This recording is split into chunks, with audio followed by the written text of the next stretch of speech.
Hi team, this is Dr. Miranda. Welcome. We are going to conduct a deep dive on the rubric review for Milestone 3 of the MBA 640 course.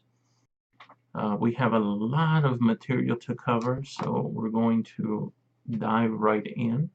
This is where your hard work on Milestone 1, 2 really pays off, as well as your projection spreadsheet assignment. This is where you leverage a lot of that information, but also this is where you're going to put a lot more financials. So this is a heavy financial section. I need you to please review all the resources that you've been provided by SNHU as well as myself.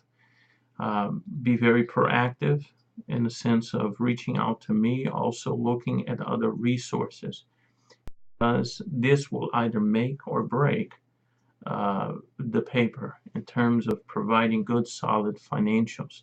So let's go now to the rubric, and we will start our analysis. Excuse me for a moment while I prepare the interface. There we go.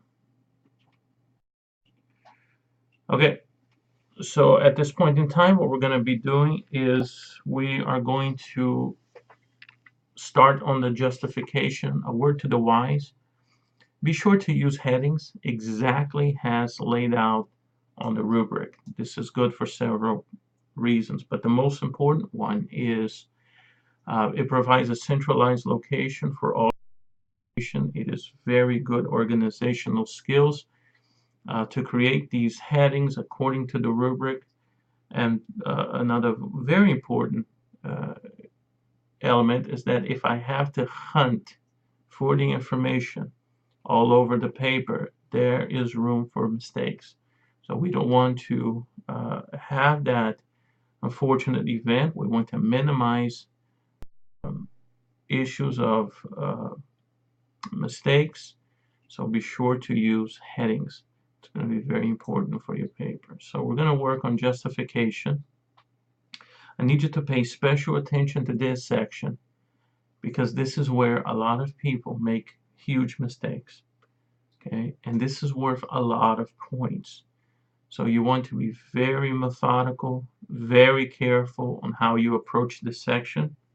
Myself, I'm even slowing down my speed in terms of speech patterns, because I want to make sure that there are no misunderstandings. Okay, I'm not trying to talk down to you or anything like that. It's just I want to make sure that you get the most out of this video. Okay. Now, C, it's going to be financial impact. This section should discuss the project's most likely financial implications and the consolidated financial projection with and without the project. So you're actually going to be doing 3 sets of calculations, and I will get to that.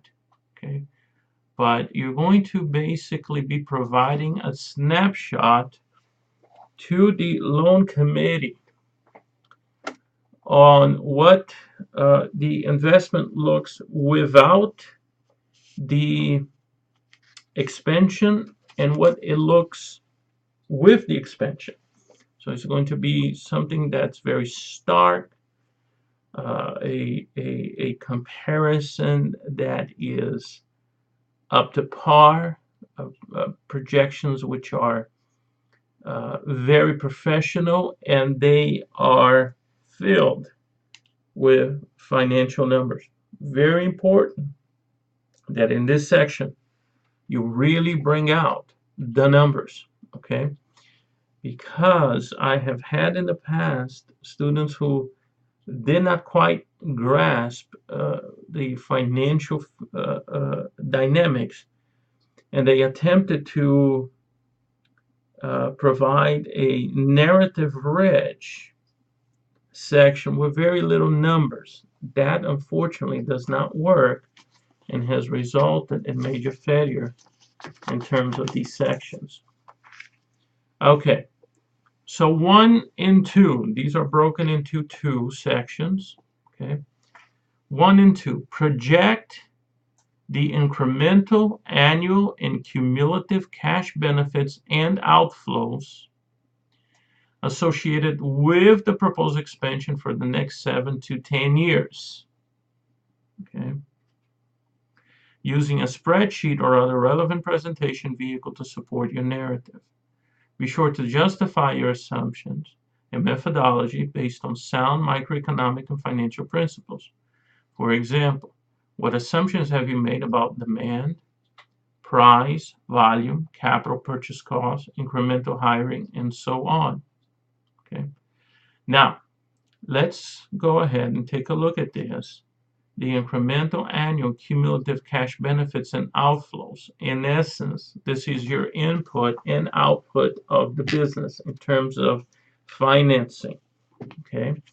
And so I will provide you with some resources that you can actually compute what is the incremental annual cumulative cash benefits and your outflows. But in a sense, we are looking at what comes in the business and what goes out the business. That's your basic framework right now. Okay. But you're going to be very detailed in providing incremental annual and cumulative. Okay.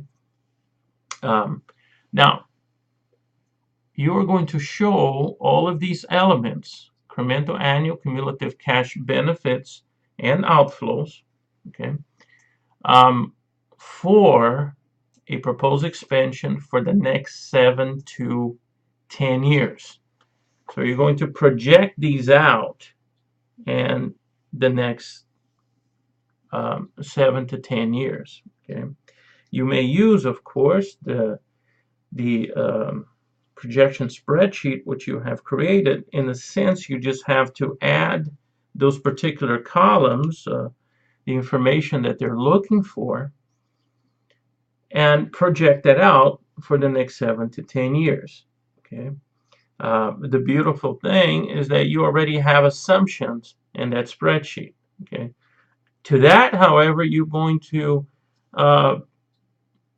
touch on your particular set of assumptions, such as you have already brought out on milestone 1 and 2.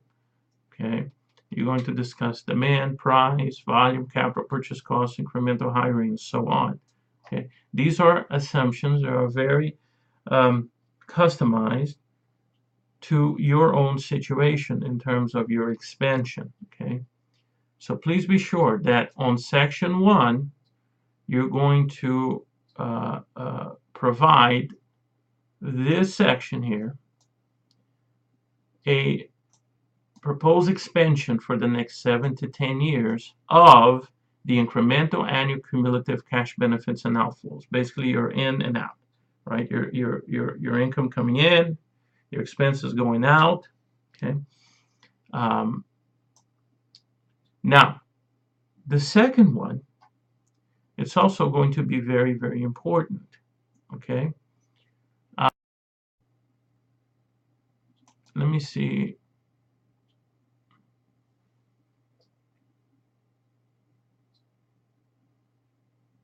Because I pulled this earlier to see if this can provide you with additional guidance. And I think it can, but let me try to actually go back to a little bit earlier. Okay, so let's go to number 2 now.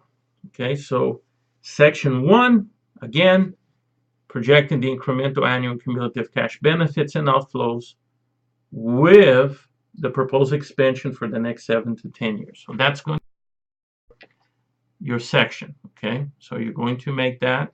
You can make it a beautiful table. Okay, and this is just, of course, an example. Okay, you know how a table would look like.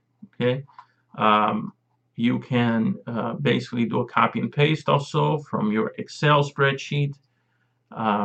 I'll leave that up to you. Okay. Now let's talk about number 2, because number 2, okay, it's going to be very important. And sometimes there's some confusion between number 1 and number 2. Now, number 2, you're going to do a consolidated financial projection, okay, and of revenue, pre-tax income, okay, and cash flow for the overall business over the same number of years, both with and without the proposed investment.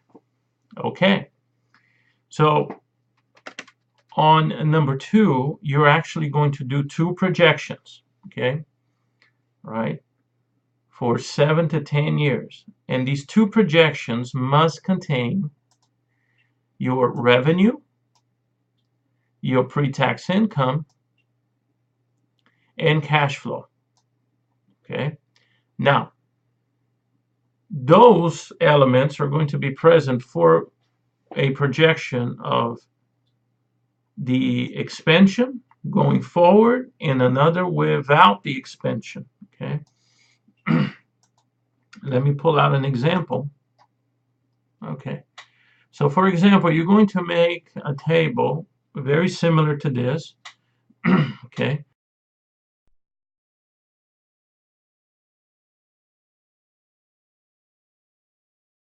And of course, these are, if you look at this, it looks very similar to the projection spreadsheet that you did earlier in the course, and what you have seen is that this has been added on, okay?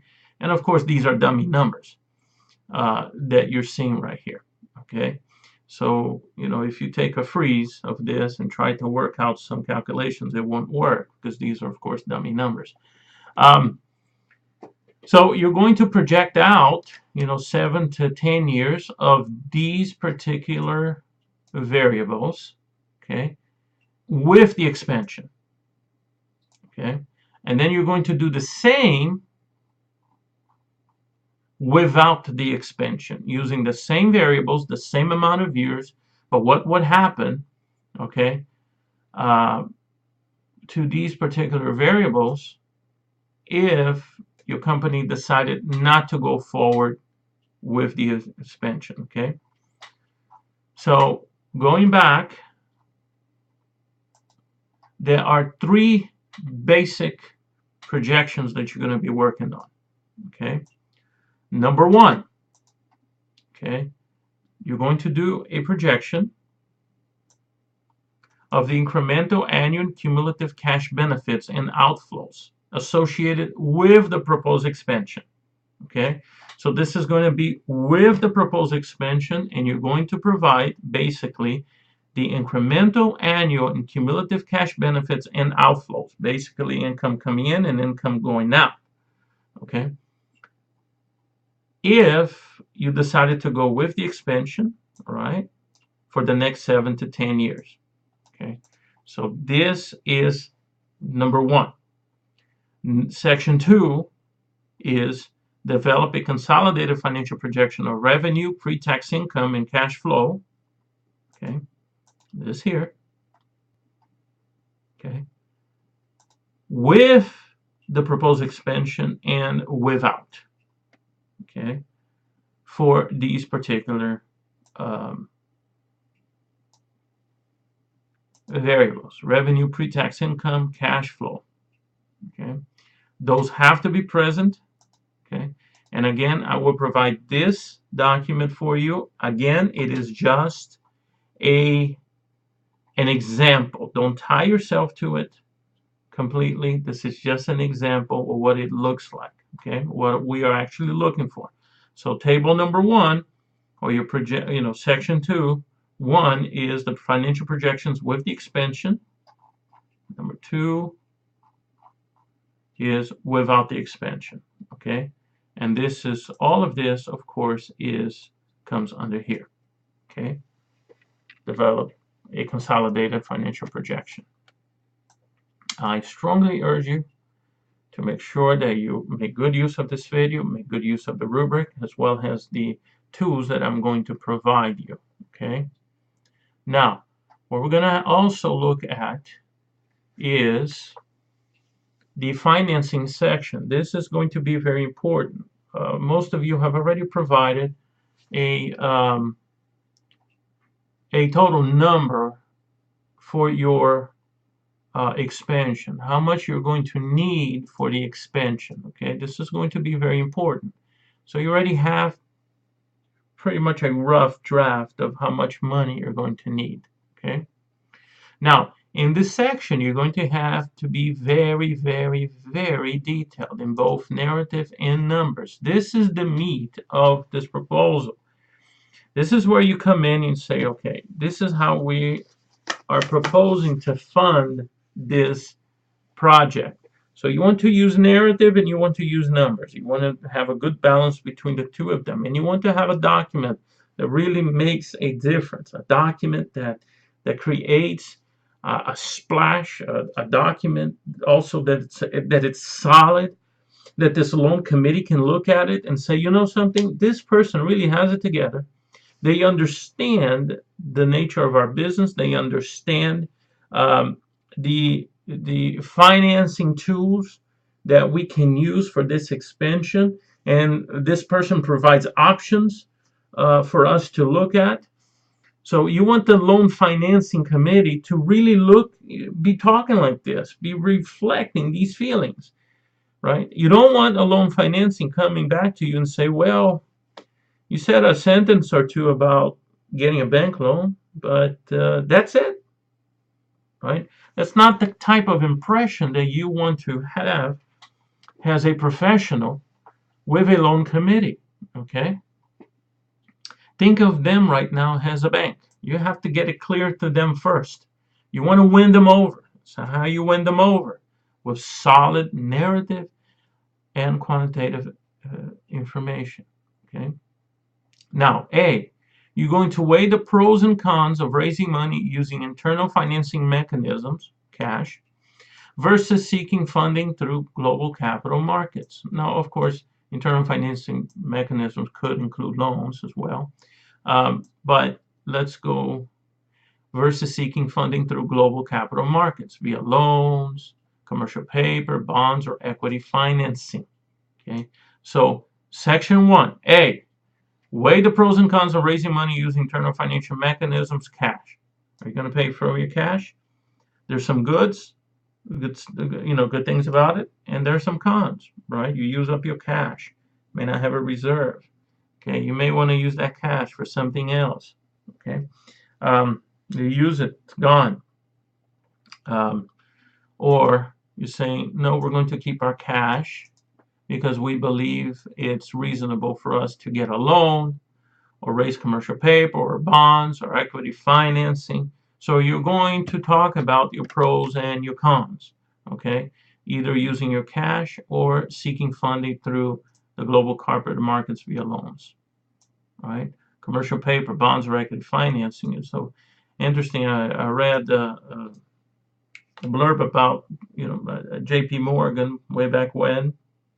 He said he never used his money to do any business startups. He always liked using other people's money, and there's something strategic to that, because if the business goes belly up and something happens, you're in a more strategic position to renegotiate these loans and these obligations. Okay, and of course there's always bankruptcy, but this is a word that we don't want to use, right? The B word. Don't want to use bankruptcy.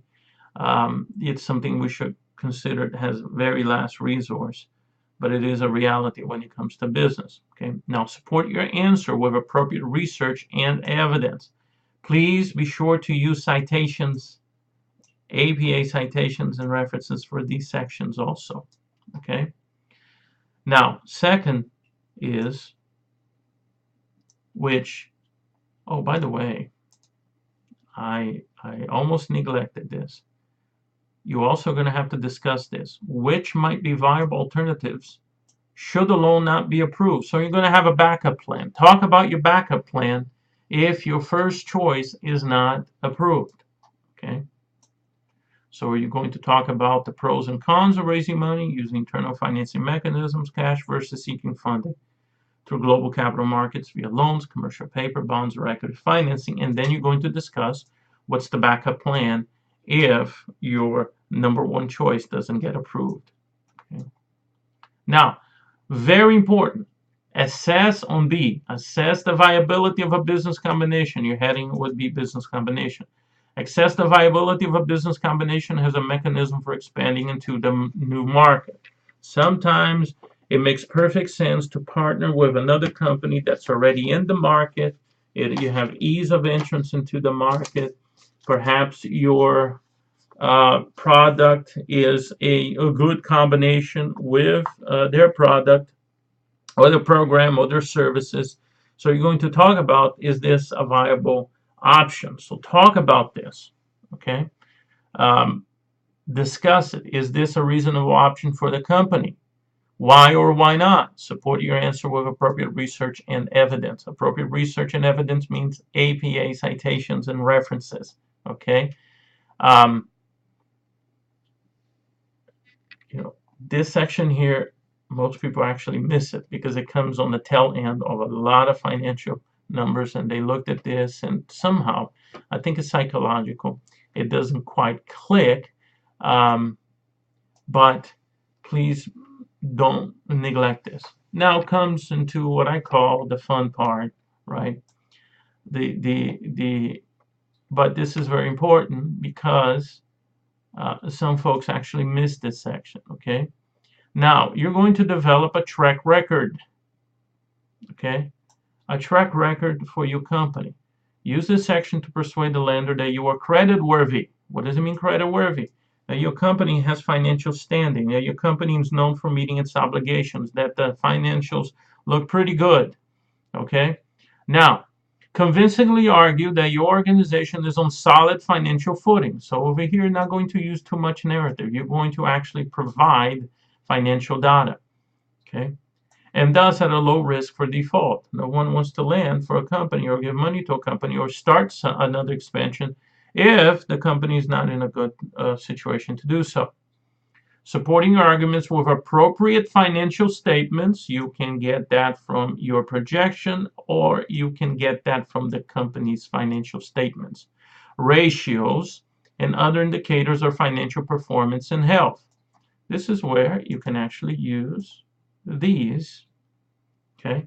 Ratios, your return on investment, your return on assets, your debt to equity ratios. These are very good variables to show the financial health of your company, okay?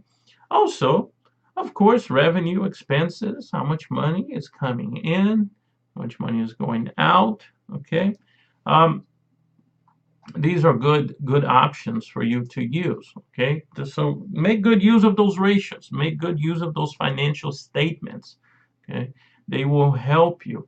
You're going to make a case that your company is in excellent financial health, ready for this big, huge expansion marathon. Not only is it ready, but you're going to win this expansion marathon, right? Okay, now second, you're going to talk about legal and ethical issues, okay? Again, just don't provide a sentence saying, oh yeah, we're pretty ethical, we follow all the rules. Let's go have coffee. No, doesn't work like that, okay? You're going to have a heading, legal and ethical. Convincingly argue for your organization's trustworthiness. I had students in the past actually come and provide in a paper statements such as, well, this company has no legal issues. Really?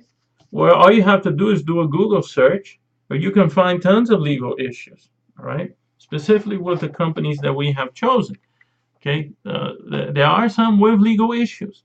Okay, and of course, when that has happened, that was an automatic 0 because that's a factual error. Okay, so you're going to convince convince a loan committee of your organization's trustworthiness, providing credible evidence of legal and ethical financial behavior. For example, this might include recent audit results, credit history, absence of significant lawsuits, recalls, or regulatory judgments, or other evidence designed to show that the company holds itself to the highest legal and ethical standards.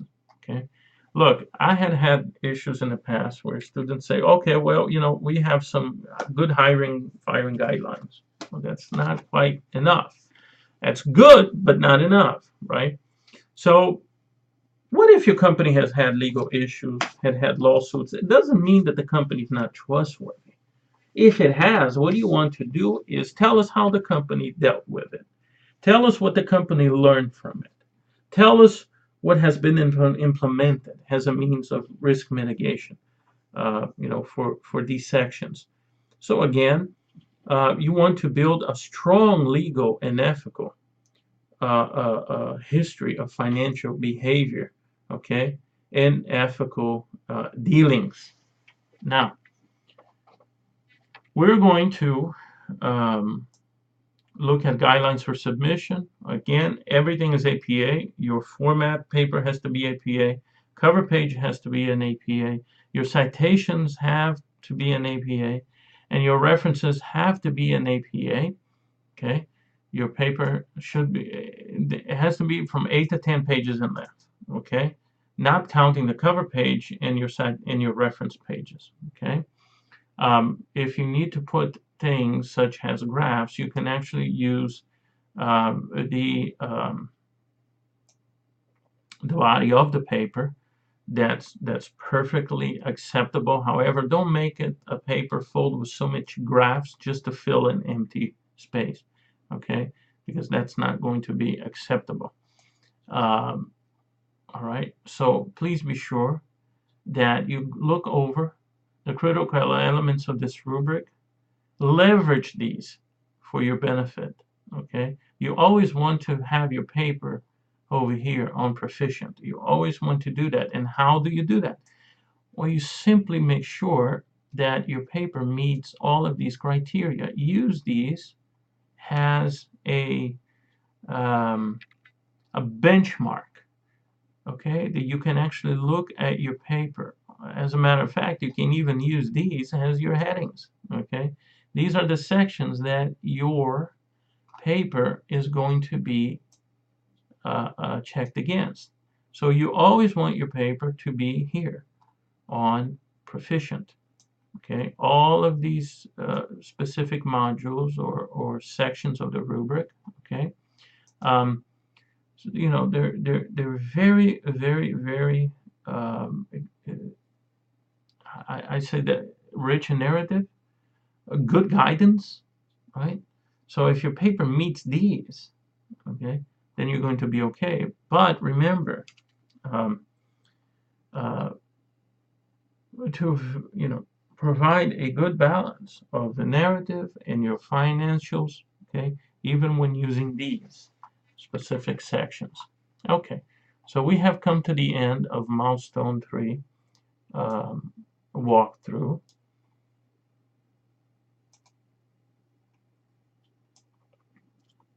Okay, this is again a major deliverable. Again, a lot of financial data on this. Again, this is not to project fear, but be sure that you do very well on this paper, okay? Because this paper is also going to be used to craft your final project, okay? Now, should you have any questions and concerns, please reach out to me at the provided contact information. Have a beautiful day.